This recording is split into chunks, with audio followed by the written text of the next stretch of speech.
ప్రియమైన దేవుని ప్రజలారా, లోక మాయలో పడొద్దు. ఇదే లోకం, మాయలో అంతా మాయే. స్వచ్ఛత ఎక్కడ ఈ లోకంలో లేదు. ఈ లోకంలో ఏది నమ్మాలో ఏది నమ్మకూడదో తెలియని స్థితిలాగా అయిపోయింది. వాస్తవం, లోకమంతా మాయలాగా మారిపోయింది. ఈ మాయలోకంలో ఏమండి, ఈ అంధకార సంబంధమైన లోకములో ప్రభు మనకు వెలుగుగా ఉండడానికి వస్తూ ఉన్నాడు.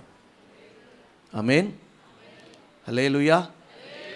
అందుకునే ప్రభు అంటాడు యెషయా గ్రంథానికి రండి, ఇక మీదట పగలు సూర్యుని ప్రకాశము నీకు వెలుగుగా ఉండదు, నీకు వెలుగిచ్చుటకై చంద్రుడు ఇకను ప్రకాశింపడు, యెహోవాయే నీకు నిత్యమైన వెలుగవును. గట్టిగా స్తోత్రం చెప్పండి.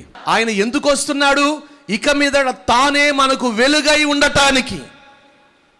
మీకు అర్థమయ్యే భావంలో చెబుతా, తలపైకి దేవుని మాటలు వినండి. ఉదయాన్నే లేవగానే ఈ సూర్యుని కాంతిలో చేసే పనులు కొన్ని ఉంటాయి. రాత్రి కాగానే చంద్రుని ప్రకాశతలో చేసే పనులు కొన్ని ఉంటాయి. కానీ యేసయ్య వెలుగులో ఏమండి చేసే పనులు మరికొన్ని ఉంటాయి. హల్లెలూయా. ఈ సంవత్సరం నా ప్రభు అలా నడిపించాలనుకుంటున్నాడు. తానే వెలుగై ఆ వెలుగులో మనము నడిపించబడే వారముగా ప్రభు చేయాలనుకుంటున్నాడు. అటువంటి గొప్ప భాగ్యం ప్రభు మనకు దయచేయునుగాక. ఇక మీదట ప్రభువే మనకు వెలుగై ఉండునుగాక. ఆ వెలుగులో మనం ఆయన చేత నడిపించబడుదుము గాక. వేసే ప్రతి అడుగు అది ప్రభు వెలుగులో వేయుదుము గాక.